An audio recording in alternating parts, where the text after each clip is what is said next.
먼저 인사드리겠습니다. 만나 뵙게 돼서 반갑습니다. 잠깐 기도드리겠습니다. 사랑과 은혜가 풍성하신 거룩하신 우리 아버지 하나님, 참으로 감사를 드립니다. 무엇보다 우리를 구원해 주셔서 진정 감사를 드립니다. 그 은혜도 너무나 감사할진데 저희들에게 이 거룩한 교회를 허락해 주시고 이 교회와 함께 할 수 있도록 인도해 주심에 감사를 드립니다. 교회를 통해서 저희들에게 각자에게 필요한 말씀으로 때마다 공급해 주셔서 그 힘으로 살아갈 수 있도록 하여 주셔서 진정 또한 감사를 드립니다. 오늘은 주일날 저희들 한 자리에 모여서 또다시 하나님의 말씀을 받으러 이 자리에 모였습니다. 이 시간 주님께서 함께 해주셔서 동일하게 각자에게 필요한 말씀으로 공급해 주셔서 그 말씀이 교훈이 되고 힘이 되어서 그 말씀이 내 삶 속에서 살아 움직일 수 있도록 이 시간 주님께서 도와주시옵소서. 예수님의 이름으로 기도드렸습니다. 아멘. 사무엘상 15장을 보겠습니다. 구약성경 제 성경으로는 431페이지쯤 됩니다. 사무엘상 15장입니다.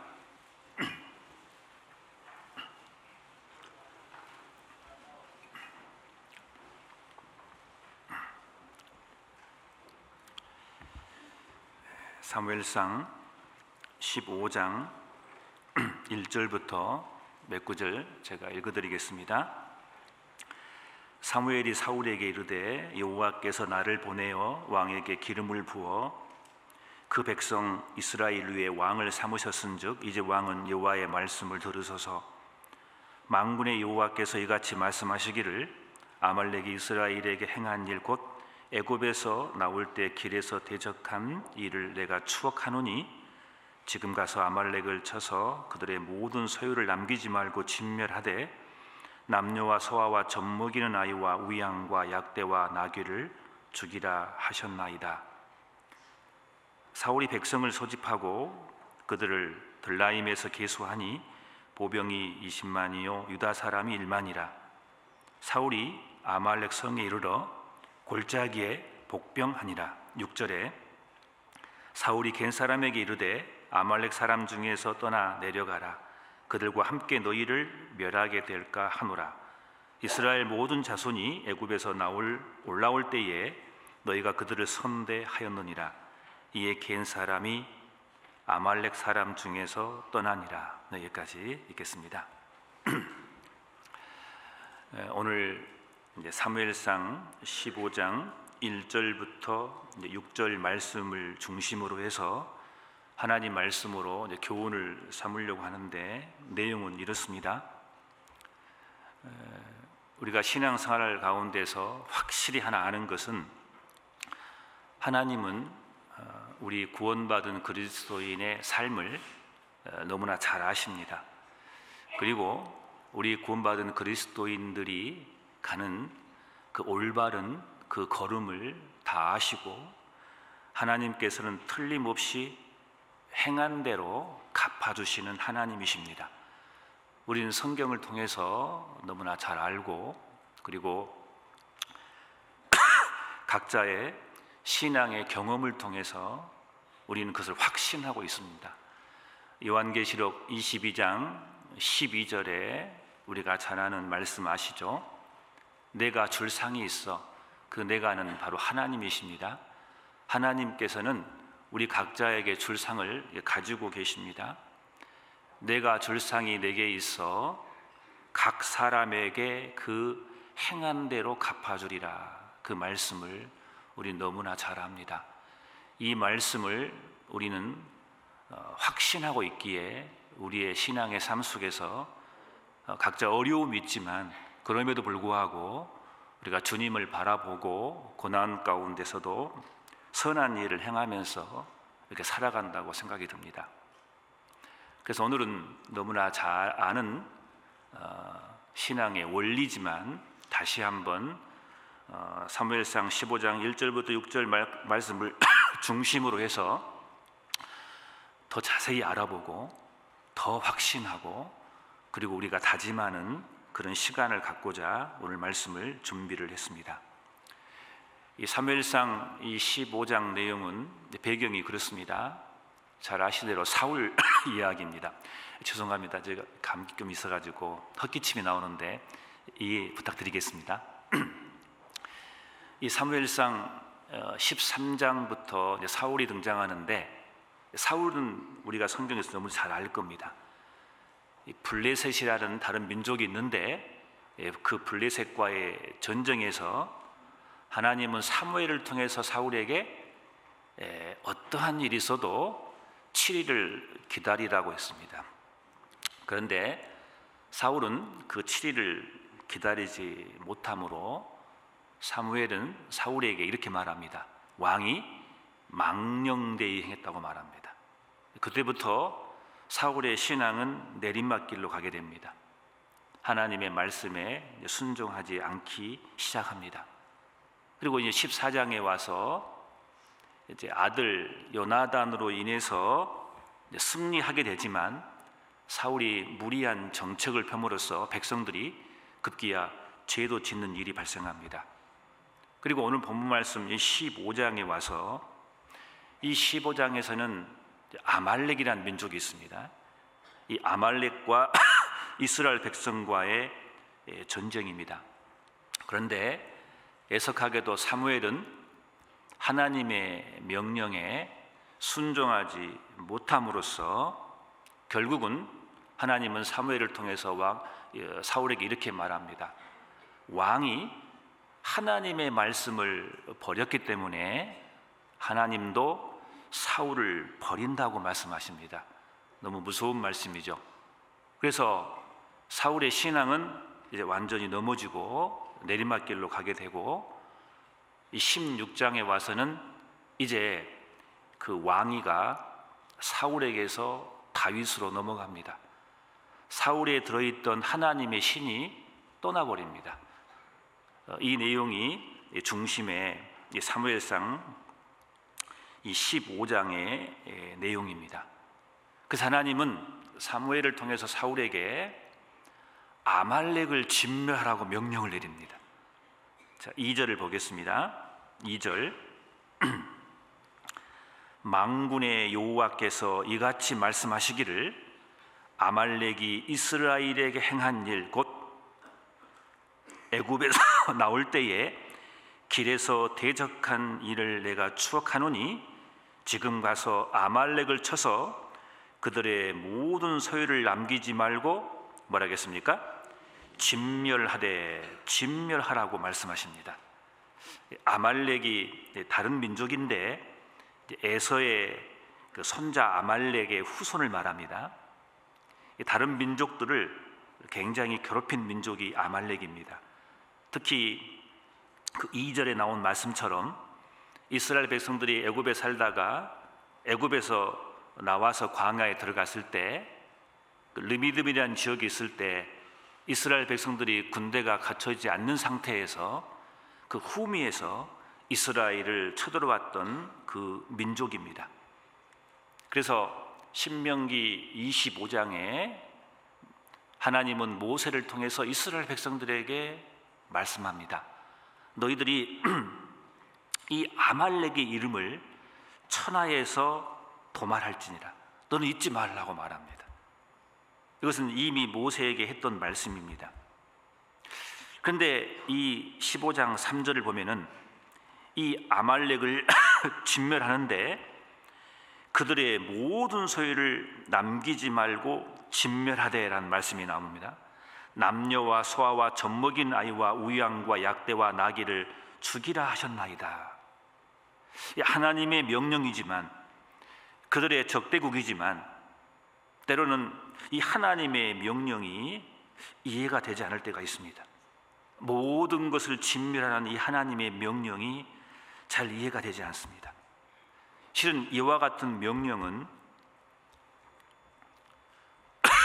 신명기 20장에도 동일하게 나옵니다. 이스라엘 너희 백성들이 지금 광야에 있는데 이제 가나안에 들어가면은 그 가나안 족속들을 호흡이 있는 자를 하나도 남기짐이 없이 다 죽이라고 성경에 명령하고 있습니다. 동일한 명령이죠. 어떨 때는 이 말씀이 이해가 안 될 때가 있습니다. 하나님께서 광야에서 가나안에 들어갔을 때 그 가나안 족속을 다 진멸하라고 한 이유는 분명히 있습니다. 신명기 20장 18절에는 진멸한 이유 중에 첫 번째 하나가 뭐냐면은 그들이 그 가나안 족속을 본받아서 너희도 하나님께 범죄할까 봐 하나님은 모두 다 진멸하라고 말씀하십니다. 섞이면 안 되거든요. 섞이면 오염이 되거든요. 하나님의 아들과 사람의 딸이 섞인 게 바로 네피림이지 않습니까? 북쪽 이스라엘 사람들이 아시리아 사람과 섞여서 나온 민족이 뭡니까? 저주받은 도시 사마리아입니다. 물과 구정물이 섞이면은 구정물이 되는 겁니다. 구정물 한 방울만 들어가도 구정물이 되는 겁니다. 그래서 하나님은 이스라엘 백성들에게 말씀하시기를 정한 짐승과 부정한 짐승으로 교훈해 줍니다. 굽이 갈라지는 짐승을 정한 짐승이라고 했습니다. 조금이라도 섞이면은 변질되기 때문에 하나님은 그런 교훈을 주시는 겁니다. 그래서 가나안 족속을 진멸하라고 하나님께서 명령하는 이유는 그가 있습니다. 그리고 그 명령이 부당하게 들릴지 모르지만 성경을 가만히 읽어보면은 그 명령 속에는 반드시 또 이유가 있습니다. 신명기 9장 4절에는 이런 말씀이 있습니다. 하나님이 그 가나안 족속을 진멸하라고 한 이유는 뭐냐? 실상은 이 민족이 악하다겠습니다. 얼마나 악했냐면은 신명기 12장을 보면은 그들의 자녀들을 자기들이 믿고 있는 신에게 불살려 드렸습니다. 얼마나 악합니까? 자녀를 불살라서 어떻게 그들이 믿는 신에게 드리냐고요. 레위기 18장에는 입에도 담기 어려운 죄를 지었습니다. 그들이 동성연애를 하고 그 가나안 족속들이 동성연애도 불구하고 더 심한 죄를 짓는 게 짐승과 교합을 했습니다. 얼마나 냄새나고 얼마나 죄가 많은 도시입니까? 그래서 하나님께서는 그 가나안 족속을 진멸하라고 말씀하신 겁니다. 우리가 여기서 알 수 있는 것은 뭐냐면은 하나님께서 명령할 때는 이유가 있습니다. 하나님의 명령이 때로는 이해가 안 되고 하나님의 명령이 또래는 우리 마음속에 불의하다고 생각할지 모르지만 하나님의 명령은 절대로 불의가 없습니다. 시간 지나면 다 밝혀집니다. 이 사무엘상 15장 3절에도 아말렉을 그들의 모든 소유를 남기지 말고 진멸하라고 하나님께서 명령하십니다. 이유가 있기 때문에 그렇습니다. 여러 이유가 있겠지만 이 15장 33절을 한번 봐보겠습니다. 사무엘상 15장 33절 사무엘이 가로되 내 칼이 여인들로 무자하게 한 것 같이 여인 중 내 어미가 무자하리라 하고, 여기 보시면은 네 칼이 여인들로 무자하게 한 것 같이 이 아말렉 사람들이 여인들을 무자하게 했다고 되어 있습니다. 여인들을 무자하게 했다는 말은 무슨 뜻이냐면은 여인들의 자식을 죽여서 더 이상 자식이 없겠다 그 말입니다. 얼마나 악합니까? 그렇기 때문에 하나님께서는 이 아말렉의 모든 소유를 다 남기지 말고 진멸하라고 명령하시는 겁니다. 우리가 여기서 알 수 있는 교훈이 있습니다. 하나님의 명령은 때로는 우리가 이해되지 않을 때가 있습니다. 하나님께서 아브라함에게 이삭을 바치라는 것을 우리가 어떻게 이해할 수 있겠습니까? 물이 넘치는 그 요단강 물에 발을 내디디라고 하는 하나님의 명령을 어떻게 사람의 생각으로 이해할 수 있겠습니까? 지금은 전쟁 중인데 칼과 단창으로 싸우는 것이 맞는데 여리고성을 하루에 한 바퀴씩 돌아라고 명령하는 그 하나님의 말씀을 어떻게 이해할 수 있겠습니까? 간혹은 하나님께서 우리에게 명령하시지만 이해되지 않을 때가 있습니다. 그러나 하나님의 명령에는, 하나님의 말씀은 불의가 없다는 것을 우리는 확신하기 때문에 그럼에도 불구하고 우리는 순종해야 하는 겁니다. 하나님의 하시는 일에는 불의가 없기 때문입니다. 하나님은 선하시기 때문에 하나님의 행하신 일은 항상 선하시는 겁니다. 그래서 우리는 그 하나님 앞에 순종합니다. 로마서 3장 5절에 진노를 내리시는 하나님이 불의하시냐? 로마서 9장 14절에는 하나님께 불의가 있느냐? 그럴 수 없느니라. 하나님은 정의로우십니다. 그래서 시편 92장 찾아보겠습니다. 구약 성경 시편 92장입니다. 제 성경은 870페이지입니다.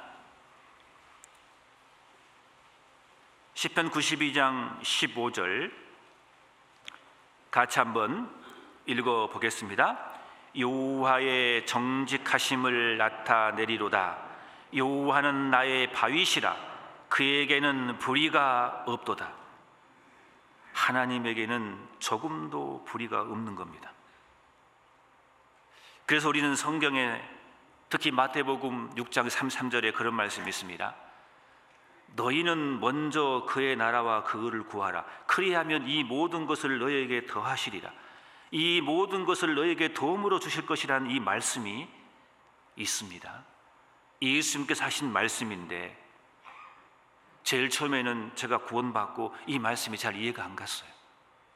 내가 바빠 죽겠는데, 내가 먹고 살아야 되는데, 내 삶 속에서 중요한 일이 있는데 하나님께서는 나에게 요구하시기를, 아니 하나님은 나에게 명령하시기를 그 어떤 것보다도 먼저 그의 나라와 그 의를 구하라고 나에게 명령합니다. 그러나 이 하나님의 말씀은 불의가 없습니다.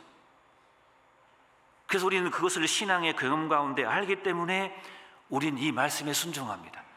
그랬을 때 그 뒤의 말씀이 우리의 삶 속에 넘쳐납니다. 그리하면 이 모든 것을 너희에게 더하시리라는 이 말씀이 신앙의 경험 가운데 우리는 확증할 수 있습니다. 그래서 우리는 나중에 우리는 입으로 시인합니다. 과연 이 말씀은 정확히 맞군요.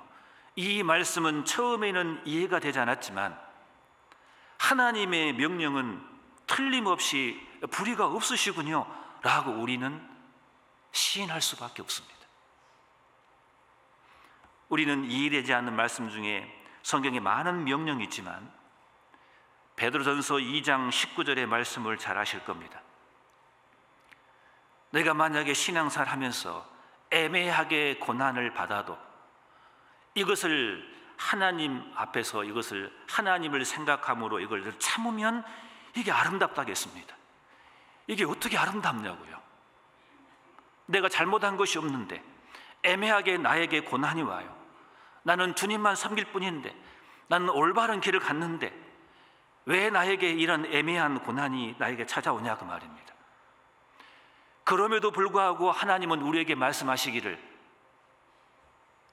하나님을 생각함으로 그 슬픔을 참으라고 말씀하십니다. 그게 아름답답니다. 이게 우리를 어떻게 이 말씀을 이해할 수 있냐고요. 그러나 이 말씀은 불의가 없어요. 더 나아가서 그 뒷구절 읽으면 더한 말씀이 나옵니다. 우리가 이제 선을 행했음에도 불구하고, 그럼에도 불구하고 고난을 받으면 그 슬픔을 참으랍니다. 애매하게 고난받는 것도 힘든데, 내가 선을 행했는데 나에게 어려움이 와요. 그럼에도 불구하고 하나님은 참으랍니다. 그게 아름답다고 하나님은 나에게 말씀하시는데, 도무지 이해할 수 없는 말씀인데 그 말씀에는 불이가 없거든요.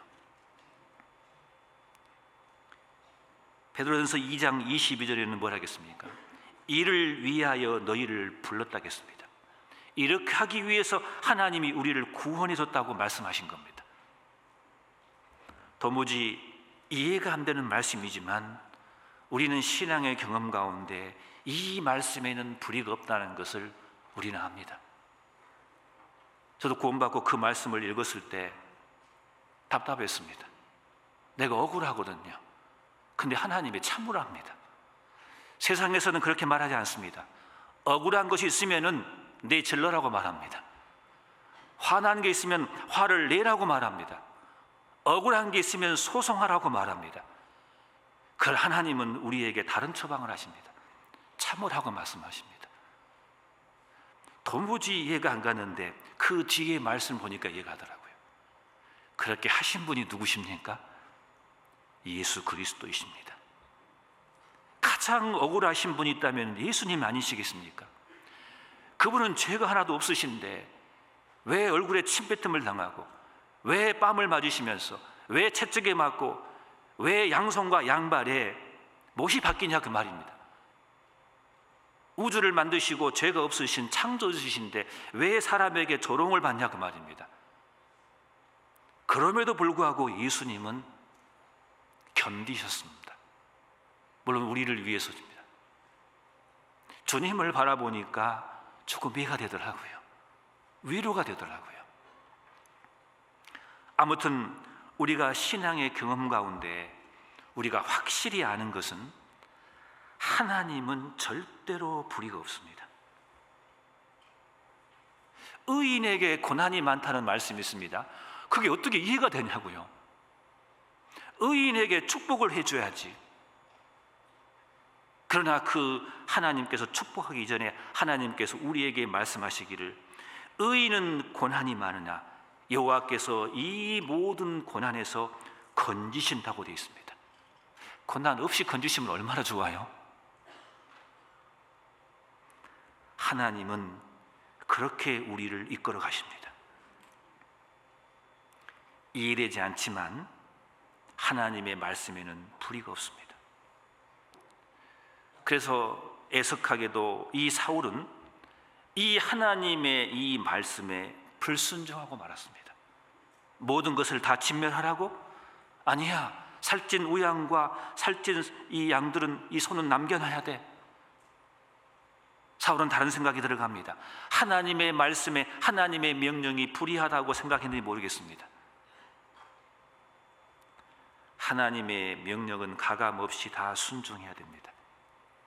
그래서 우리는 신앙의 경험 가운데서 우리는 이걸 압니다. 이사야 55장 8절 9절에 있는 말씀처럼 여호와의 말씀은 내 생각은 여호와의 말씀과 내 생각은 너무 다릅니다. 하나님은 훨씬 크고 하나님의 행하시는 훨씬 높고 기쁩니다. 내 생각과 너무 차이가 많다는 것을 우리는 신앙의 경험 가운데 압니다. 하나님이 불의가 없다는 것을 안다면은 그 사람은 이런 태도가 있을 거예요. 잠언 3장 6절에 있는 말씀처럼 너는 범사의 그를 인정하라. 범사의 말입니다. 슬픈 일이든 기쁜 일이든 이해할 수 없는 일이든 우리가 하나님에게는 불의가 없다면은 그 사람은 범사의 그를 인정하고 말 겁니다. 그래서 다윗은 말씀했습니다. 범사의 그를 인정하라. 데살로니가전서 5장 18절에 그런 말씀이 있습니다. 범사에 감사하라. 하나님은 불의가 없다는 것을 안다면은 내 신앙의 경험 가운데 많은 일이 있지만은 그 사람은 범사에 감사할 겁니다. 그래서 사무엘상 15장 그 아말렉을 진멸하는 그 말씀을 통해서 우리는 이런 교훈을 받을 수 있다고 생각합니다. 다시 사무엘상 15장 봐보겠습니다. 15장 4절을 봐보겠습니다.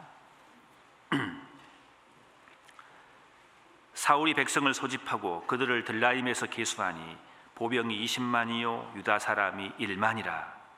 6절에 보시면은 사울이 겐 사람에게 이르되 아말렉 사람 중에서 떠나 내려가라. 그들과 함께 너희를 멸하게 될까 하노라. 이스라엘 모든 자손이 애굽에서 올라올 때에 너희가 그들을 선대하였느니라. 이에 겐 사람이 아말렉 사람 중에서 떠나니라. 여기에 중요한 말씀이 있는데, 하나님은 사울을 통해서 이 겐 사람들을 구원해냅니다. 아말렉을 쳐야 되는데 거기에 겐 사람들이 있던 겁니다. 이 겐 사람들은 성경에 보면은 모세의 그 장인의 그 계통들입니다. 혈통들입니다.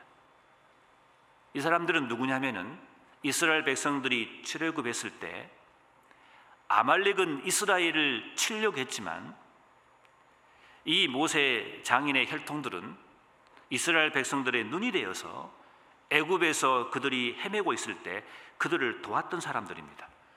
민수기 10장 29절에 나옵니다. 그 민족의 사사기에는 보면은 겐 족속이라고 나와 있습니다. 이 겐 족속은 이스라엘에게 있어서는 은인입니다. 그래서 아말렉을 진멸할 때 이 겐 족속은 거기서 구원해 내기를 원하는 겁니다. 사울이 하는 명령이지만 틀림없이 그것은 하나님의 명령일 겁니다. 하나님은 그것을 기억하고 계십니다. 이것은 우리에게 큰 교훈을 줍니다.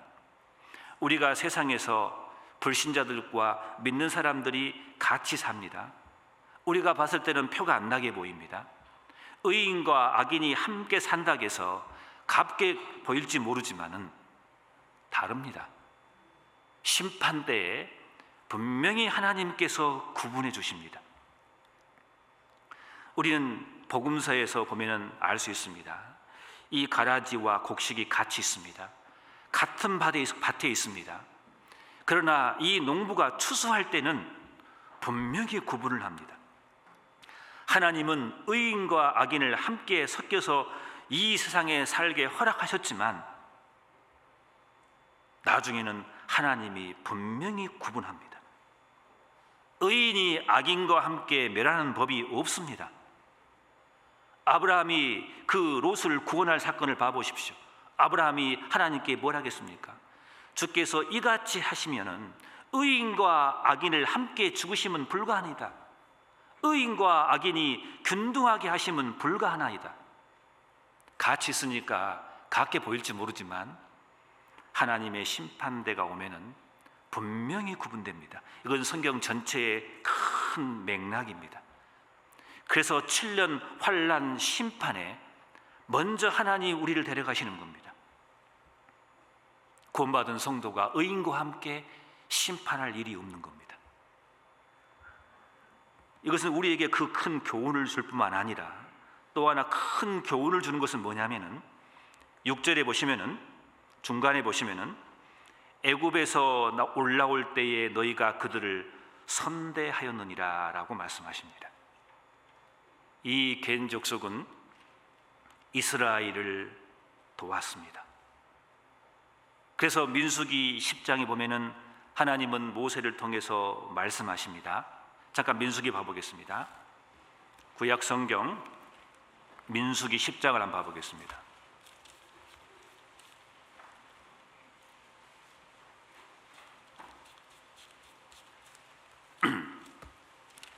민수기 10장 30절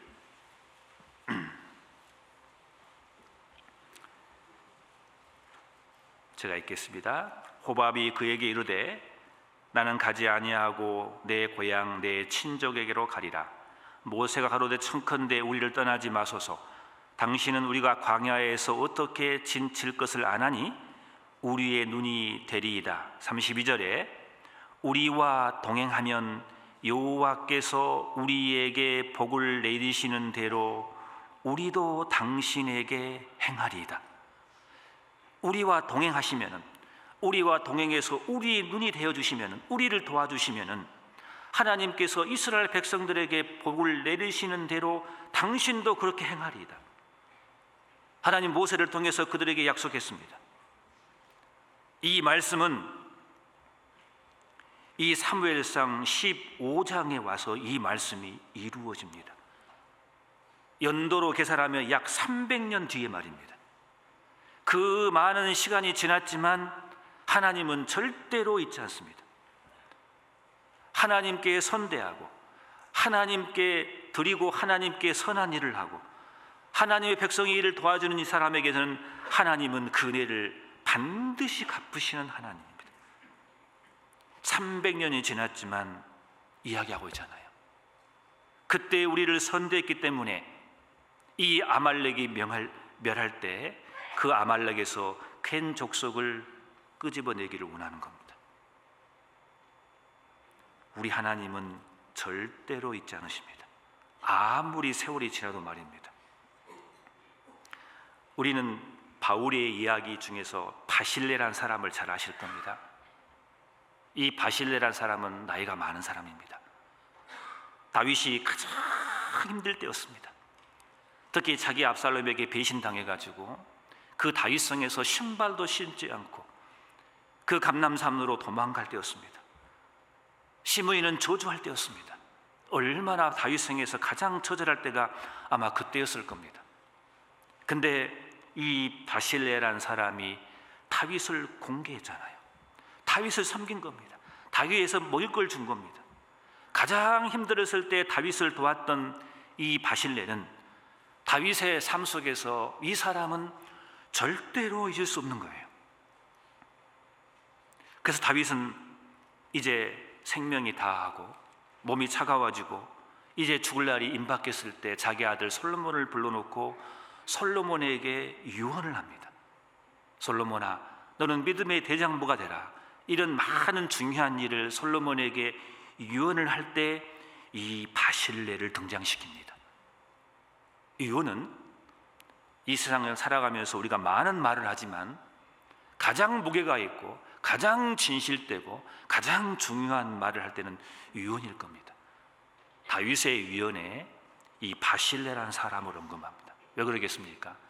다윗의 마음속에 이 사람은 평생 잊을 수 없습니다. 왜요? 가장 힘들 때 자기를 도왔던 사람이기 때문에 그렇습니다.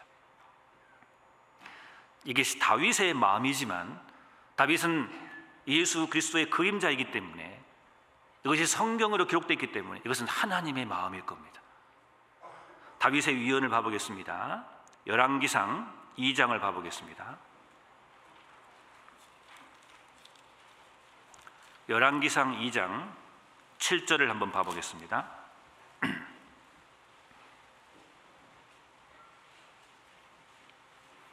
열왕기상 2장 7절 마땅히 길르앗 바실레의 아들들에게 은총을 베풀어 저희로 내 상에서 먹는 자 중에 참매하게 하라. 내가 내 형 압살롬의 낯을 피하여 도망할 때에 저희가 내게 나아왔었느니라. 아마 아들에게 후대하는 이 말씀을 통해서 짐작하건대 바실레는 이미 죽고 없을 겁니다. 바실레가 다윗에게 했던 그 모든 선한 일은 바실레가 받지 못했지만 그 후대에 자기 아들에게 이것이 미칩니다. 하나님은 많은 시간이 지났지만 하나님은 절대 잊지 않으십니다. 이 사건을 왜 성경에 기록해 놓으셨겠습니까? 하나님께 선대하는 모든 것들 하나님은 반드시 보상해 주시고 반드시 갚아주신다는 것을 우리는 알 수 있습니다. 하나님은 그 갠 족속을 잊지 않았습니다. 그 많은 세월이 지났음에도 불구하고 말입니다. 우리는 바울 이야기를 성경을 통해 잘 압니다. 로마서 보면 로마서 16장 마지막 장입니다. 로마서 16장에 바울과 함께했던 그 모든 동역자들의 이름이 나열되어 있습니다. 바울의 믿음이 좋았기 때문에 그 선교에 순종할 수 있었지만 그것뿐이겠습니까? 바울이 가장 힘들 때, 바울을 위해서, 이 복음을 위해서 희생했던 그 많은 사람들의 이름들을 바울은 잊을 수 없습니다. 베베부터 포함해 시작해서 브리스와 아굴라부터 해가지고 그 많은 이름들을 사무엘상 16장에 기록해 놓고 있지 않습니까? 이것은 무엇을 의미하십니까? 하나님께서 하나님을 위해서 사는 모든 사람들의 마음과 행위를 하나님의 기념책에 낱낱이 다 기록해 놓고 하나님께서 기억하시고 하나님께서 반드시 갚으신다는 것을 우리에게 교훈해 주는 말씀이 틀림없을 겁니다. 왜 굳이 그렇게 많은 사람들의 이름을 나열할 필요가 왜 있냐 이거예요. 세밀하게 말입니다. 여기 앉아있는 나의 이름을 주님은 분명히 기억하십니다. 이 바실레를 다윗은 잊을 수 없습니다. 솔로몬에게 숨이 넘어가는 그 순간에도 바실레를 언급했습니다. 그 자녀를 네가 먹는 상에 그 중에 참회케 해라. 최고의 영광인 겁니다. 왕과 함께 그 밥상에서 같이 밥을 먹는다는 것은 말입니다. 다윗은 이것을 잊을 수 없습니다. 이것은 다윗이 그 은혜를 갚았지만 이것은 하나님의 은혜인 것입니다. 성경에 보시면은 이 사울 이야기가 나오는데 이 사무엘상 11장에 보면은 사울이 신앙이 좋을 때입니다. 초창기 때입니다. 길르앗 야베스 거민이 있습니다. 이 사람들이 암몬 사람들에게 눈이 뽑힐 위기에 있었습니다. 그 암몬 사람들에게 조롱을 당했습니다. 그때 사울이 그들을 구해 놓으셨지 않습니까? 그래서 이 길르앗 야베스 사람들은 그 고마움을 상당히 세월이 지났지만 절대 잊을 수 없습니다. 사울이 급기야 죽었습니다. 그들이 죽었음에도 불구하고 사울이 죽었음에도 불구하고 이 길르앗 야베스 거민들이 그들이 죽음을 무릅쓰고 그 블레셋 진영에 들어가서 벳산에 침투해가지고 그 사울의 시체를 가져와서 장사를 지내고 7일 동안 금식합니다. 왜 그러겠습니까? 그 길르앗 야베스 사람들은 그때를 잊을 수 없습니다. 사무엘상 31장에 보면은 다윗은 이 사건을 언급합니다. 31장 11절에 그 길르앗 야베스 사람들에게 이것을 언급하면서 칭찬합니다. 그건 옳다 그 말입니다. 그건 하나님의 마음인 겁니다. 왜 이것이 성경에 기록됐겠습니까? 하나님은 절대로 잊지 않으십니다. 하나님의 하시는 일은 불의가 없습니다. 불의가 없으신 하나님께서는 우리의 모든 상황을 숨소리까지 다 아시면서 다 계산하고 하나님의 기념책에 기록해 놓으시고 내 이름을 적어 놓으시고 틀림없이 하나님께서 갚아주신다는 하나님의 메시지이신 겁니다. 우린 열왕기상 17장의 사르밧 과부의 이야기를 잘 압니다. 가뭄이 들었습니다. 사르밧은 과부기 때문에 너무나 가난했습니다. 아들 하나 있습니다. 하나님은 엘리야에게 말합니다. 그 집에 가서 음식을 달라라는 겁니다. 이해가 안 돼요. 너무 불의하게 느껴지잖아요. 하나님의 명령이. 너무나 그 가난한 중에 가뭄 중에 하필이면 아들 하나 있는 그 과부 집에 가서 하나님은 엘리야에게 그 집에 가서 음식을 달라고 요청합니다. 너무나 불의하게 느껴지잖아요. 음식을 달라 이럴 때 그 집에는 한 주먹의 가루밖에 음식이 없었습니다. 기름 조금 있습니다. 그것을 달라 하는 거예요. 그거에서 요리해서 나를 달라고 하는 거예요. 사르밧 과부는 두렵습니다. 들었을 때 오는 그 다음에 하나님의 약속은 뭐였습니까?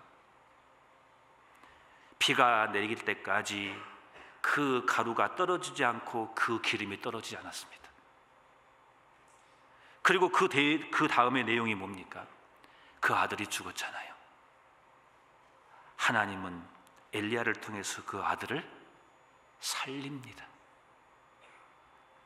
하나님께 선대했을 때, 우리가 하나님께 선한 일을 했을 때, 때로는 그 명령이 이해가 되지 않는 명령이라 할지라도 우리가 하나님 앞에 순종했을 때 하나님은 우리에게 갚아주시는데 그 갚아주는 정도가 배가 아니라 100배, 1000배, 10,000배로 갚아주십니다. 아들을 살려준 거 봐보셔요. 하나님의 후대하는 것은 넘칩니다. 그것이 기록 하나님의 명령이 불의하다 할지라도 말입니다. 여러분, 우리가 신앙생활 할 때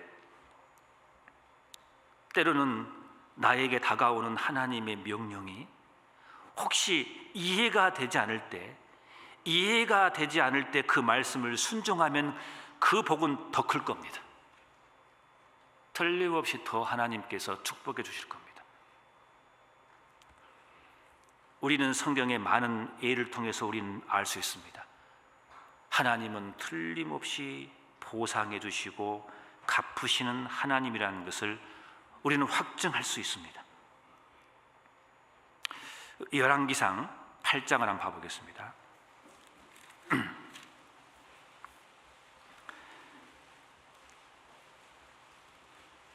구약 526페이지입니다. 열왕기상 8장 39절을 같이 한번 읽어보겠습니다. 주는 계신 곳 하늘에서 들으시고 사유하시며 각 사람의 마음을 아시오니 그 모든 행위대로 행하사 갚으시옵소서. 주만 홀로 인생의 마음을 다 아심이니이다. 모든 것을 아시는 하나님,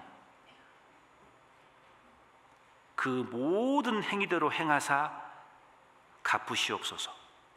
이 말씀처럼 하나님은 낱낱이 다 갚아주실 겁니다. 마태복음 16장 27절에도 인자가 아버지의 영광으로 그 천사들과 함께 오리니 다시 오신다 하겠습니다. 그때에 각 사람이 그 행한 대로 갚으리라. 각 사람이 그 행한 대로 갚아준다는 말씀이 성경에 도배가 다 되어 있습니다. 주라, 그리하면 너에게 줄 것이니 곧 후히 하나님께서 후히되어 누르고 흔들어 넘치도록 한다겠습니다. 사람이 갚는 것은 받는 것만큼 하나 돌려주는 것이지만 하나님의 법칙은 그렇지 않습니다. 우리가 하나님께 선한 일을 했을 때 하나님이 우리에게 보상해주고 갚는 것은 넘치는 겁니다. 심는 것만큼 거두게 해주시는 것도 감사한데 하나님은 우리가 심는 것에 채소가 여러 배란 거 아십니까? 우리가 잘 아는 정말 이해되지 않는 말씀 중에 하나가 마태복음 19장 한번 봐보겠습니다. 마태복음 19장 신약성경 29절입니다.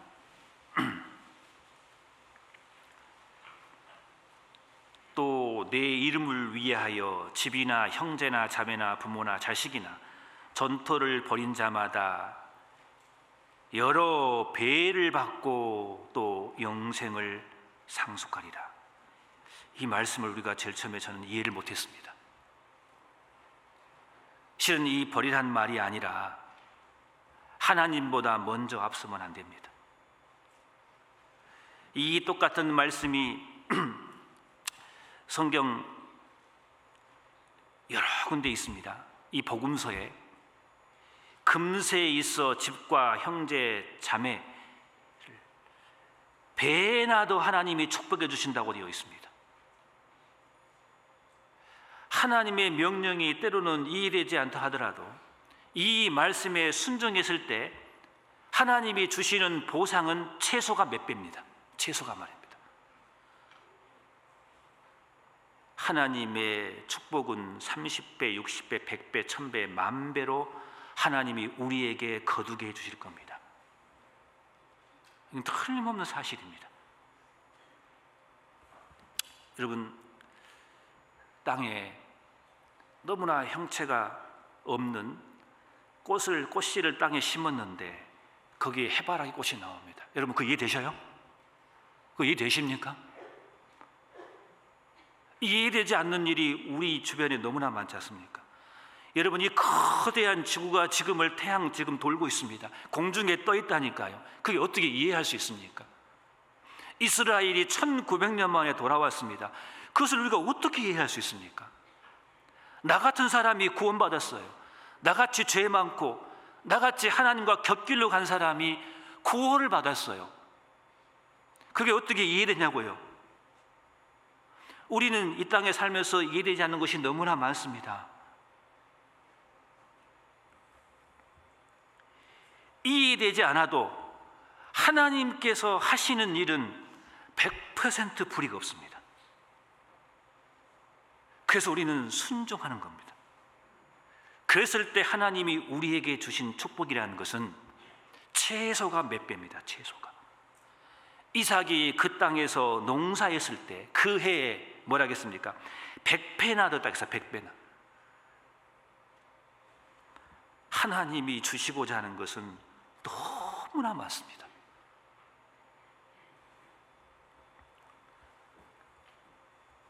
마태복음 14장에 우리가 너무나 잘 아시는 오병이의 기적을 잘 아실 겁니다. 어린아이 먹을 만한 도시락 하나인데 하나님께서 주시는 그 역사는 뭐겠습니까? 여자와 어린아이를 제외하고 5,000명을 먹여 살렸습니다. 여자와 어린아이를 포함하면 10,000배가 훨씬 넘을 겁니다. 10,000배가. 나는 작은 것을 드렸지만 하나님의 보상은 여러 배로 시작합니다. 그래서 10,000배까지 갈 겁니다. 틀림없을 겁니다. 우리는 신앙생활 가운데 그것을 경험합니다. 어느 선교사의 이야기입니다. 선교사가 선교를 하는데 한국에서 계속 도움을 받습니다. 너무 미안해서 그 식구들과 함께 형제 자매들이 마음을 모아서 우리 힘으로 이 복음을 전하자. 이제 한국에 도움을 받지 말고 우리 힘으로 하자라고 같이 마음을 모으고 그 선교지에다가 땅을 임대해 가지고 감자 농사를 지었더랍니다. 처음 감자 농사를 지은 겁니다. 그래서 큰 땅을 임대를 해서 감자 한 트럭을 사가지고 거기에 감자를 심고 풀을 메고 물을 주고 온 식구들이 같이 마음을 모아서 야, 이 감자 농사 지으면은 계산해 보니까 최소 2,000만 원입니다. 계산해 보니까 나오더랍니다. 그렇게. 야, 이거 하면 한국 돈 필요 없겠구나. 부푼 마음에 식구들이 같이 봉사하고 풀을 메고 물을 주고 돼지 한 마리 잡아가지고 야외에서 먹고 찬양하고 교제하고 얼마나 재밌었겠습니까? 조금 있으면 2,000만 원이 나오는데 채소가 말입니다. 근데 수확이 시가 되었습니다. 그 성도 중에 한 자매님이 학교 교사였습니다. 그 아이들의 학생을 다 불러가지고 교회 식구들과 그 선생님의 학급의 애들을 다 불러가지고 그 감자를 캐기 시작합니다. 얼마나 많이 나왔겠습니까? 그런데 감자가 안 나옵니다. 한 두렁을 파도 감자가 나오지 않습니다. 이게 웬일일까? 하나님 이러시면 안 되죠. 하나님을 위해서, 이 복음을 위해서 우리가 이렇게 희생하고 마음을 모아서 이 감자를 심었는데 왜 이런 일이 발생합니까? 나중에 한 이야기지만 감자를 심을 때 반 쪼갠다며요. 근데 다 심은 거예요. 그냥 감자가 몇 개 안 나와요. 한 트럭 심었는데 다시 한 트럭밖에 안 나와요. 그것을 팔려고 도시로 갔는데 팔지도 못했답니다. 한국처럼 유통이 안 되니까 손해본 거예요. 그래서 그 선교사님은 너무너무 화가 나가지고 감자를 전송들에 그냥 나눠줬답니다. 1년 내내 감자만 먹었답니다. 그래서 감자를 싫어한답니다. 그래서 이상하잖아요. 하나님 이러시면 안 되잖아요. 이해가 안 되는 거예요. 하나님 하시는 일이. 그런데 그 다음에 놀라운 일이 발생합니다. 한 교회 식구가 손을 들어서 이야기합니다. 선교사님, 그러지 마시고 우리가 십시일반 돈을 모아서 우리가 헌금을 해서 교회를 이끌어가면 안 되냐고. 그 선교사가 11조 설교를 하고 싶었는데 너무너무 가난하니까 할 수가 없어요. 근데 그들이 그것을 경험하고 그들이 스스로 말합니다. 혹시 우리가 십시일반 걷어가지고 교회를 운영하면 안 되냐고. 그 이야기를 듣고 선교사님이 그런 겁니다. 그게 성경에 나와 있다고. 그 성경을 가르쳤답니다. 그래서 너무너무 즐거운 마음으로 그때부터 헌금함을 만들기 시작합니다. 그 가난한 그 사람들이 헌금을 하기 시작합니다. 즐거운 마음으로 말합니다. 얼마나 축복입니까? 하나님은 절대로 손해보지 않습니다. 한 선교사의 또 다른 이야기입니다. 선교지에 건축을 하기를 원했습니다. 그 선교지에 있는 모든 형제자매들이 이렇게 이야기합니다. 선교사님, 우리에게 교회당 하나 지어주십시오. 교회당 지어주면 1년 내에 여기를 가득 채우겠습니다. 선교사님 그 말을 또 믿어요. 믿어서 한국에 와가지고 홍보를 합니다. 여러분, 이 선교지는 물반 고기반입니다. 제발 좀 도와주십시오. 이 도와주면 이거 가지고 교회당을 건축하면 1년 내기를 채우고 말 겁니다. 흥분돼가지고 감동돼가지고 한국에 와서 그렇게 홍보를 했답니다. 그래서 헌금을 걷어가지고 거기 가서 이제 건축을 하기 시작합니다. 그런데 그 건축할 때 그 헌금은 안 되기 때문에 식구들이 이제 봉사를 해야 됩니다. 그런데 봉사를 하기 시작하는데 기가 막힌 일이 벌어집니다. 거기는 건축하기 전에 울타리를 먼저 짓거든요. 울타리를 짓는데 울타리 한 면 지을 때마다 절반이 떨어져, 교회 식구들이요. 나중에 울타리 짓고 기초공사하니까 그 선교사님과 선교사 아내와 그 다음에 딸아이 하나와 그 다음에 몇몇 사람밖에 안 남더랍니다. 그래서 그 선교사가 도망가고 싶었습니다. 하나님, 이러시면 안 되잖아요. 내가 여기 놀러 왔습니까? 내가 잘못한 게 뭡니까? 이 교회당을 건축하기 위해서는 이 복음을 위해서 건축하기를 원하는데 한국의 많은 형제 자매들의 그 피땀으로 헌금해 준 이 헌금으로 건축하려고 했는데 왜 이런 일이 발생합니까? 하나님은 이러시면 안 되잖아요. 아주 어렵게 기초공사하는데 하필이면 또 공사하신 그 사람들이 부도를 내고 도망가 버렸습니다. 이해할 수 없는 일이 벌어집니다. 하나님, 이러시면 안 되잖아요. 도망가고 싶었더랍니다. 그러나 그것이 하나님의 선한 일이기 때문에, 하나님은 틀림없이 하나님의 하시는 불의가 없기 때문에 견뎌서 끝까지 결국은 하나님께서 건축해 주십니다. 근데 시간이 지나서 나중에 해석이 됐더랍니다. 왜 그랬던지. 그 일로 인해서 하나님은 거기서 일꾼을 키운 겁니다. 나중에 일꾼이 탄생합니다.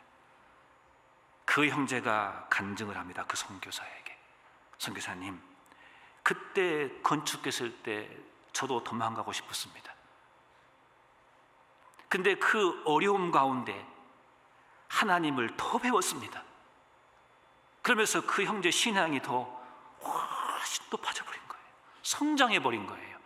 하나님은 그 사람을 일꾼을 키우기 위해서 하나님은 그 일을 버리신 거예요. 때로는 그것이 이해되지 않더라도 말입니다. 놀랍지 않습니까? 그리고 아름다운 교회당을 하나님이 지어주셨습니다. 몇 배도 축복을 분명히 하나님이 해주셨을 겁니다. 우리가 이해할 수 없는 것도, 우리가 이 땅에 살면서 아직 해석이 되지 않는 것도 있습니다. 천국에 가면 모든 것이 다 밝혀질 겁니다. 아, 하나님 그때 그래서 그랬군요. 아, 하나님 그때 그래서 내가 아팠군요. 아, 하나님 그때 그래서 내가 넘어졌군요. 아, 하나님 그때 그래서 내 사업이 망했군요. 이것 때문이었군요. 그래서 천국에 가면 천국은 모든 것이 해석이 되기 때문에 우리는 그때 천국에서 하나님이 나에게 주신 그 상급의 면류관을 하나님께 다시 드릴 수 있는 것입니다. 이것은 하나님의 은혜였군요. 실은 천국에서 모든 것이 다 완벽하게 이해가 될 겁니다. 그래서 우리는 하나 안 것이 있습니다. 우리가 이해되지 않다 할지라도 그것이 하나님의 명령에 떨어졌으면 우리는 무조건 순종해 가는 겁니다. 욥기 34장을 봐보겠습니다.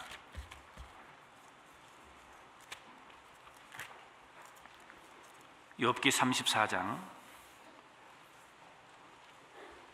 10절 봐보겠습니다. 욥기 34장 10절 제가 읽겠습니다. 그러므로 너희 총명한 자들아 내 말을 들으라. 하나님은 단정코 악을 행치 아니하시며 전능자는 단정코 불의를 행치 아니하시고 10절 같이 읽겠습니다. 사람의 일을 따라 보응하사 각각 그 행위대로 얻게 하시나니. 하나님은 이렇게 우리에게 정리해 주십니다. 이런 말씀이 성경에 도배가 되어 있습니다. 우리가 잊어버릴까 봐 신앙의 삶 속에서 신명기 4장 40절에도 하나님이 우리에게 명하신 여호와와 규례와 명령을 지키라 했습니다. 그러면 너와 내 후손이 복을 받는다고 되어 있습니다. 후대까지 하나님이 강성하게 하신다는 말씀이 성경에 얼마나 많은지 모릅니다.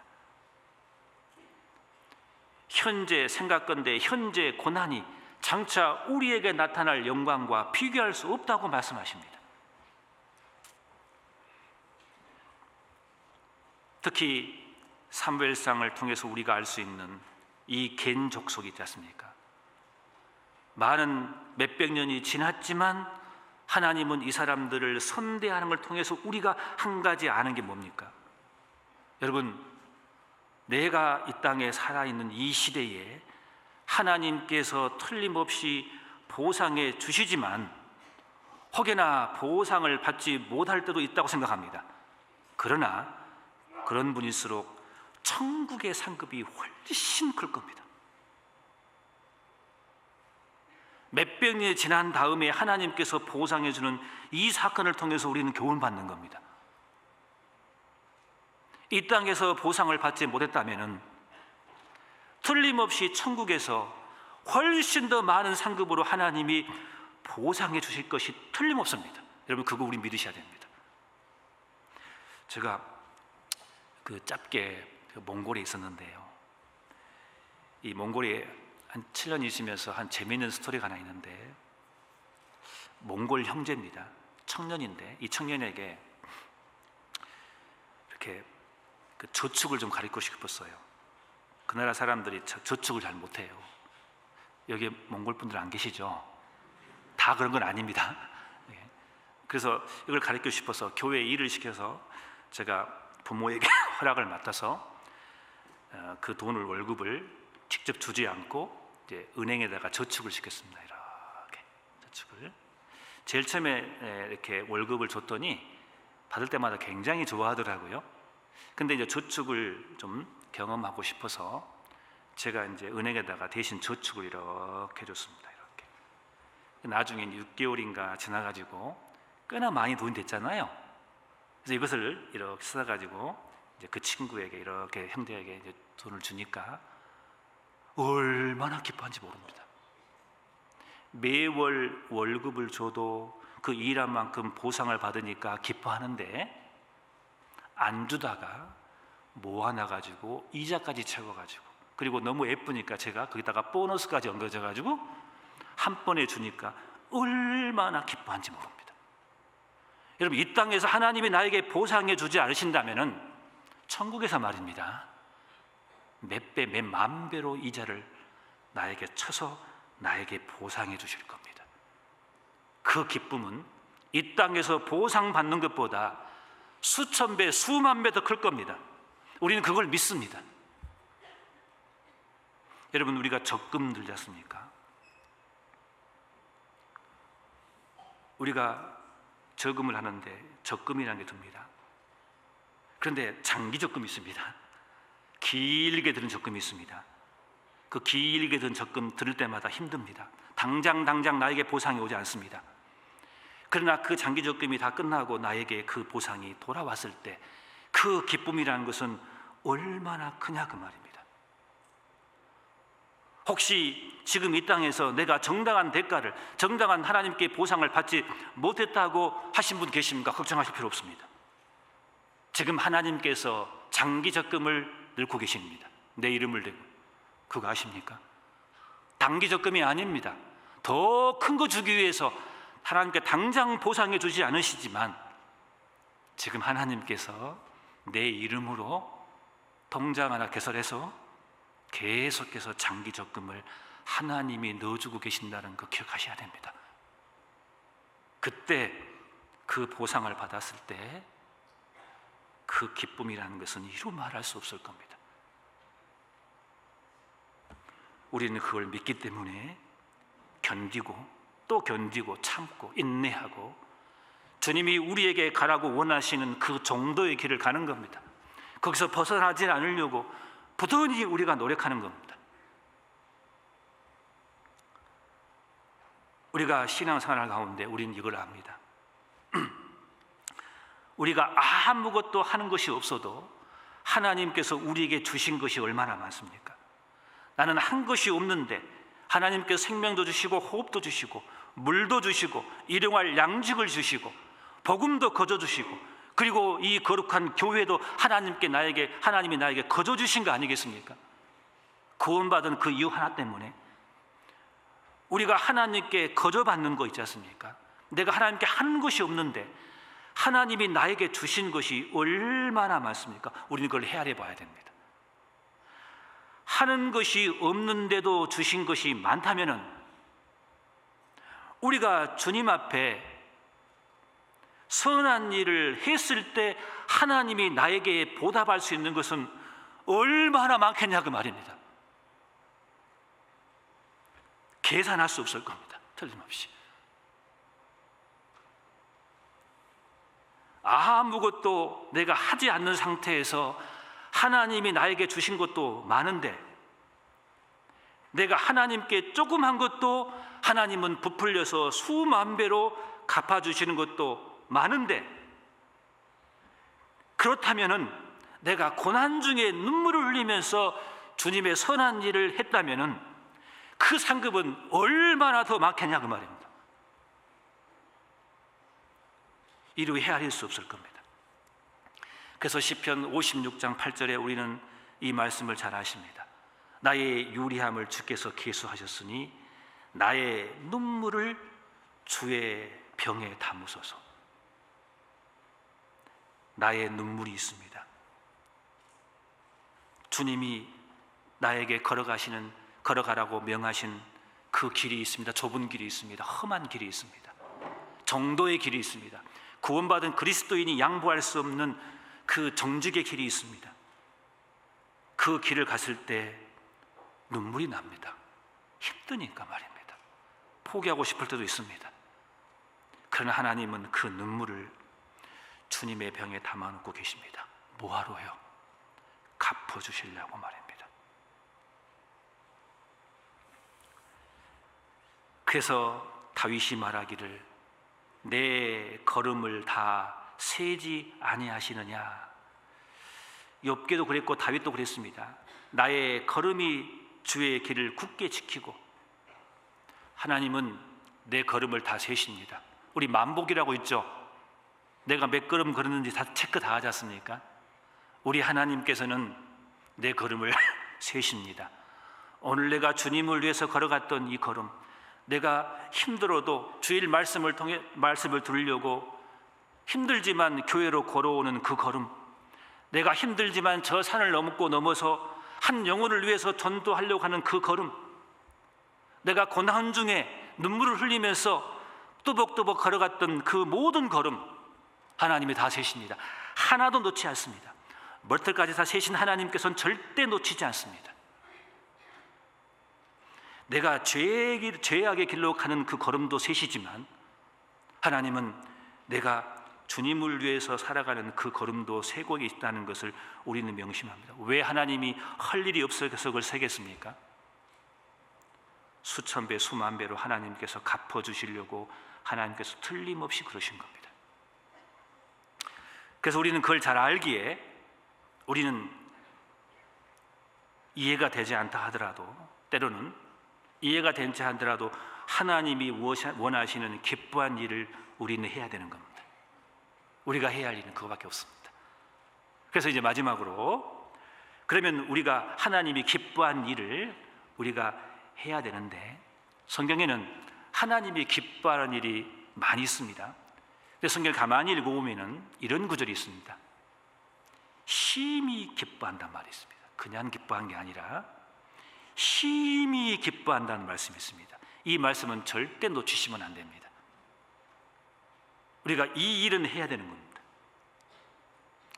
성경에 역대상 29장 한번 봐보겠습니다. 역대상 29장을 한번 봐보겠습니다. 17절, 역대상 29장 17절, 구약 654페이지쯤 될 겁니다. 17절 제가 읽겠습니다. 나의 하나님이여, 주께서 마음을 감찰하시고 정직을 기뻐하시는 줄 내가 아나이다. 하나님은 정직을 기뻐하십니다. 왜냐하면 하나님은 정직한 분이시기 때문에. 내가 정직한 마음으로 이 모든 것을 즐거이 드렸사오며 이제 내가 또 여기 있는 주의 백성이 주께 즐거이 드리는 것을 보니 심히 기쁘도소이다.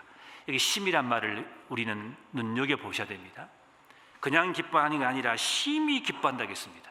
너무너무 기뻐하신다 그 말입니다. 언제요? 즐거운 마음으로 주님께 드렸을 때, 내 몸과 내 마음과 내 재물과 내 지식과 이 모든 것들을 주님의 일을 위해서, 선한 일을 위해서 드리긴 드리는데 즐거이 드렸을 때 하나님은 심히 기뻐하십니다. 하나님이 심히 기뻐하신다면은 모든 것을 보상하신 하나님께서 우리에게 얼마나 크게 보상해 주시겠습니까? 즐거이 드린 거 좋아하십니다. 우리 아이들 키우면 알잖아요. 그 아이들, 이제 저도 한 아이가 하나 있었는데 시집을 가버렸습니다. 근데 어렸을 때 보면은요, 아이들은 어렸을 때 얼마나 부모에게 기쁨을 줍니까? 어렸을 때 제가 밖에 나가려면은요, 아이가 아빠 잠깐 구두 닦아줄게 그러잖아요. 구두를 확 닦아줍니다. 괜찮다 해도 막 난리 납니다. 심부름 시키려고 하면요, 자기 심부름 안 시켰다고 막 짜증을 냅니다. 얼마나 즐겁게 심부름하는지 모릅니다. 구두 닦는데요, 아빠가 신는다고 얼마나 예쁘게 닦는가 모르겠습니다. 어렸을 때 말입니다. 그때 그때 부모의 마음이 어때요? 예? 즐겁잖아요. 근데 커가면서 뭐라고 합니까? 아빠 돈, 용돈 주면 닦아줄게. 이제 조건이 붙어요. 우리가 항상 부모들은 우리 어렸을 때 아이들의 사진을 간직하잖아요. 그때 기쁨이 있었거든요. 아이들이 부모에게 즐거이 드릴 때가 있거든요. 이게 자녀들에게 용돈 받으면 즐거워요, 안 즐거워요? 안 즐거워요. 돈 액수가 중요합니까? 물론 액수 중요하죠. 그렇지만 자녀들이 어렵게 돈 그 번으로 부모에게 그 즐거운 마음으로 자원해서 드리는 것이 읽혀졌을 때 그 부모의 마음은 얼마나 기쁩니까? 그 돈 쓸 수 있어요, 없어요? 못 써요. 그 돈을 어떻게 씁니까? 부모 마음이 얼마나 기쁜지 모릅니다. 그 부모 마음을 통해서 우리가 배우는 게 뭡니까? 하나님의 마음이에요. 하나님이 인색한 마음으로 하나님께 드리는 것을 좋아하시는 게 아니라, 인색하게 드린 것도 좋겠지만 하나님이 좋아하시는 것은 즐거이 기뻐 드리는 것을 하나님은 좋아하십니다.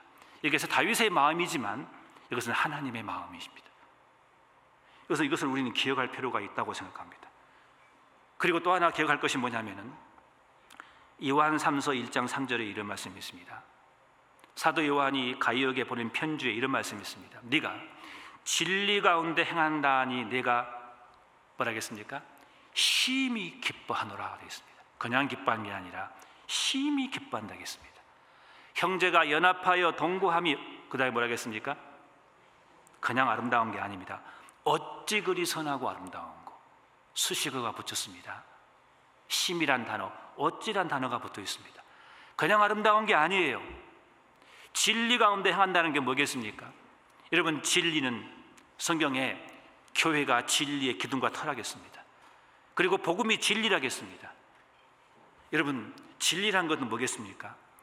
진리인 하나님 말씀을 통해서, 진리인 특히 하나님의 복음을 듣고 구원받아서 진리인 하나님의 이 교회 가운데 머물러서 진리인 하나님의 이 말씀을 붙들고 살아가는 그 모습, 그게 진리 가운데 행하는 겁니다.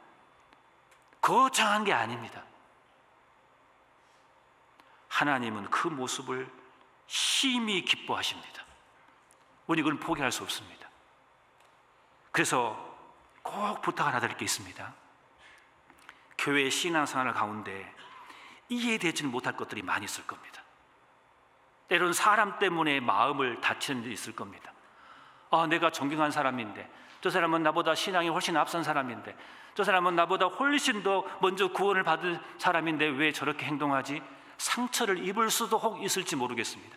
이해가 안 될지도 모르겠습니다. 그럼에도 불구하고 이 진리 가운데 떠나시면 안 됩니다. 그럼에도 불구하고 이해가 되지 않지만 주님의 이 진리 가운데 행했을 때, 붙어 있을 때 우리 하나님이 얼마나 즐거워하시고 기뻐하신다는 것을 우리는 기억해야 됩니다. 하나님이 그 사람에게 하나님이 틀림없이 보상해 주실 겁니다. 우리는 이 말씀을 꼭 기억해야 됩니다. 이 요한 3서 1장 3절 말씀, 네가 진리 안에서 행한다니 내가 심히 기뻐하노라. 주님을 위해 산다는 것은 큰 게 아닙니다. 작은 겁니다. 성경에 뭐라 하겠습니까? 냉수 하나 준 것도 하나님의 결단코 그 상을 잃지 않는다겠습니다. 냉수 하나도 상을 주는데 하나님이 그 어려움 가운데서도 이 진리 가운데 그 길을 걸어간 사람에게 왜 큰 상을 주지 않겠습니까? 작은 것만이 큰 상을 주는 건 아닙니다. 교회 내에 사는 사소한 것도 그 상이 됩니다. 진리 가운데 있으면 상 받는 게 넘칩니다. 실은요. 제가 옛날에 청년 때 일인데, 제가 이렇게 지금은 설교하니까 사람들이 잘 이해를 못하는데 청년 때는 너무나 부끄러움이 많아가지고 사람들 앞에서 나서서 말하는 게 힘들었거든요. 간증을 시키면 도망갔거든요. 너무너무 힘드니까 그게. 그래서 제가 1년 동안 교회 생활하다가 교회를 떠날 뻔했습니다. 왜냐하면 같이 어우러서 같이 더불어서 공동체 같은 모임이잖아요. 우리는 자기 혼자 할 수 없지 않습니까? 저는 저 혼자 하는 걸 좋아하기 때문에 안 맞는 거예요, 이게. 그래서 난 도저히 적응이 안 되는 거예요. 떠날 뻔했습니다. 그런데 한 번은 청년의 수련회를 갔는데 초등학교를 빌려서 1박 2일 하는 수련회였습니다. 야외였죠. 저녁밥을 먹는데 어떤 한 형제가 전혀 얼굴을 모르는 형제인데 상추에다가 쌈을 얹어서 크게 싸가지고 제 입에 넣어주는 거예요. 형제가. 어떻게 먹어요? 막 닭살이 오르는데 안 먹을 수도 없고, 근데 입에 넣어주는데 어쩔 수 없이 먹었거든요. 이렇게 먹고 나서 한참 씻고 나는데 시간이 지났는데 마음이 좋은 거예요. 그게 이게 교제인가? 이게 형제 사랑인가? 그것 때문에 제가 교제에 머물렀습니다. 그럼 그게 작은 일이냐 그 말이에요? 아니에요. 우리 주 안에서 진리 가운데 있으면은요, 상 받을 일이 너무나 많습니다. 지금은 계산되지 않을지만 그 나라에 가면은 하나님이 다 계산해 줍니다. 교회에서 인사 하나 하는 거, 교회에서 친절하게 인사 하나 하는 거, 교회에서 커피 한 잔 사주는 거, 물 한 잔 주는 거, 반갑게 해주는 거, 기도해 주는 거, 전화 하나 해주는 거, 상이 얼마나 크겠냐 그 말이에요. 그 형제는 아직 모를 겁니다. 그 작은 하나 행동이 천국에 얼마 많은 상급이 있다는 걸 저는 압니다. 그것 때문에 제가 머물렀기 때문에 말입니다. 큰 것만이 상급받는 게 아닙니다. 진리 가운데 행한다니 내가 심히 기뻐하노라. 진리 가운데 행할 것들이 너무나 많습니다. 그리고 마지막으로 누가복음 15장 7절을 보겠습니다.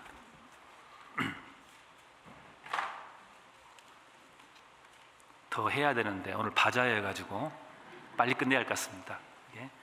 누가복음 15장 7절 한번 보겠습니다. 내가 같이 읽겠습니다. 내가 너희에게 이르노니 이와 같이 죄인 하나가 회개하면 하늘에서 회개할 것 없는 의인 99을 인하여 기뻐하는 것보다 더하리라. 지난주 수요일 말씀 때 목사님께서 말씀하신 말씀입니다. 구원받은 의인들이 같이 모여서 진리 가운데 행하는 것, 당연히 하나님이 기뻐하시고 상급이 많이 주실 겁니다. 그런데 이 15장 7절에는 이렇게 말씀하십니다. 회개할 것 없는 의인 99을 인하여 기뻐하는 것보다 더 기뻐한다. 죄인 하나가 회개하면, 내가 한 사람을 전도했을 때 하나님께서 진리 가운데 행하는 사람에게 심히 기뻐한다 했기 때문에 그 상급이 어마어마하게 많을 건데, 이것과 더 비교할 수 없을 만큼 비교법으로 하나님께서 우리에게 강조하신 말씀, 그 의인 99을 인하여 기뻐하는 것보다 더 기뻐하는 게 죄인 하나가 회개하는 거예요. 구원받는 겁니다. 그래서 우리는 전도하는 겁니다. 그래서 성경에 많은 사람을 옳은 대로 돌아오게 하는 자는 별과 같이 영원히 비추리라라고 다니엘서 12장 3절에 우리에게 약속해 주고 계십니다. 전도는 절대로 놓칠 수 없는 겁니다. 그 어떤 것보다 더 큰 하나님의 보상이 따르기 때문에 그렇습니다. 얼마나 크면 이렇게 표현했을까요? 그래서 비록 내일부터 전도 집회가 임박했지만 오늘 남은 하루, 아니 내일 마지막까지 한 영혼을 위해서 우리는 힘을 써야 될 겁니다. 정리하겠습니다. 우리의 신앙생활 가운데 혹 이해되지 못할 것도 있습니다. 때론 하나님께서 풀이하는 것처럼 느껴질 때가 있습니다. 그러나 우리가 항상 명심할 것은 하나님에게는 불의가 없다는 겁니다. 하나님의 그 명령에는 하나도 불의가 없기 때문에 우리는 순종해야 될 겁니다. 그 순종했을 때 하나님이 우리에게 주시는 그 보상은 반드시 갚으십니다. 최소가 몇 배입니다. 그래서 우리는 하나님이 원하시는 그 선한 일을 해야 되는데, 특히 심히 기뻐하는 것, 즐거이 드리는 것, 진리 가운데 행하는 것, 그리고 그 무엇보다도 잃어진 영혼들을 건지는 문제, 그 어떤 것보다 하나님께서 심히 기뻐하시고 더 큰 보상으로 갚아주신다는 게 하나님의 메시지입니다. 기도하고 마치겠습니다. 고마우신 아버지 하나님, 감사합니다. 하나님, 오늘 말씀을 통해서 이미 우리에게 강조하신 말씀이지만 다시 한번 교훈을 받습니다. 우리가 비록 하나님 앞에 부족한 삶을 살고 있지만, 그러나 우리가 할 수 있는 범위 내에서 주님을 위해서 살기를 원합니다. 주님이 우리에게 요구하시는 그 길을, 그 바른 길을 어떠한 경우에 놓치지 않고 끝까지 견디면서 그 선한 일을 하기를 원합니다. 그 다음에 주님이 주시는 그 보상을 생각하면서 위로받으면서 힘있게 살기를 원합니다. 도와주시옵소서. 예수님의 이름으로 기도드렸습니다. 아멘.